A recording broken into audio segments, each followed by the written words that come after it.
Cilj projekta je formulisanje biljnog preparata za terapiju bolesti izazvanih Helicobacter pylori. Stručnjaci kažu da preko 50% populacije u regionu ima šansu da se zarazi ovom bakterijom, koja nastanjuje uglavnom stomačnu sluzokožu i koja, ako se ne leči, može da bude uzrok teških oboljenja, među kojima su čir i karcinom želuca. Sredstva koja su dobijena za projekat su najvećim delom uložena u opremanje laboratorija kod nas na departmanima za hemiju i mikrobiologiju na Prirodno-matematičkom fakultetu.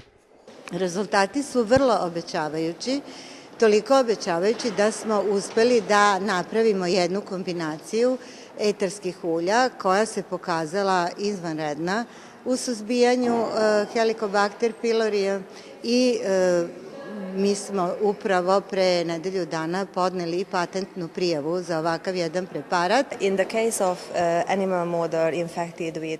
Kod životinja koje su bile zaražene helikobakterijom, više od 70% se u potpunosti oporavilo u testovima koji su sprovedeni sa eterskim uljima. To su bila samo 3 tretmana direktno u stomak, bez ikakvih ozbiljnih ili značajnih posledica. Helicobacter pylori je uzrok više od 90% čireva na dvanaestopalačnom i 80% na želucu, a glavni faktor rizika za karcinom želuca i limfom želuca. Bakterija je veoma rezistentna i leči se agresivnim antibiotskim terapijama, a veliki broj pacijenata ponovo se zarazi. 90. godina se pojavila rezistencija na brojne antibiotike kojima se lečila ova infekcija, pa je počela primjena novih terapija. Iako skoro nisu rađene istraživanja, stručnjaci kažu da je i kod nas, kao i u svetu, smanjen broj inficiranih.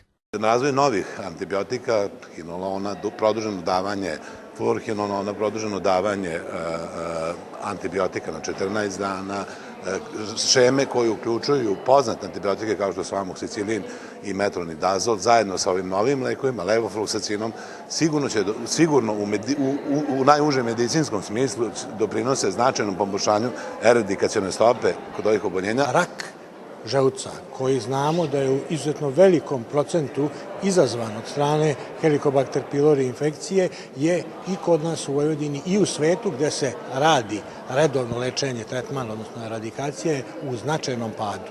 Sa 3. mesta u Vojvodini danas je rak želuca u Vojvodini pao negde na 8. mesto. U svetu se radi i na pronalaženju vakcina protiv helikobakterije, ali za sada bez uspeha, jer se ova bakterija javlja u velikom broju različitih genetskih podtipova.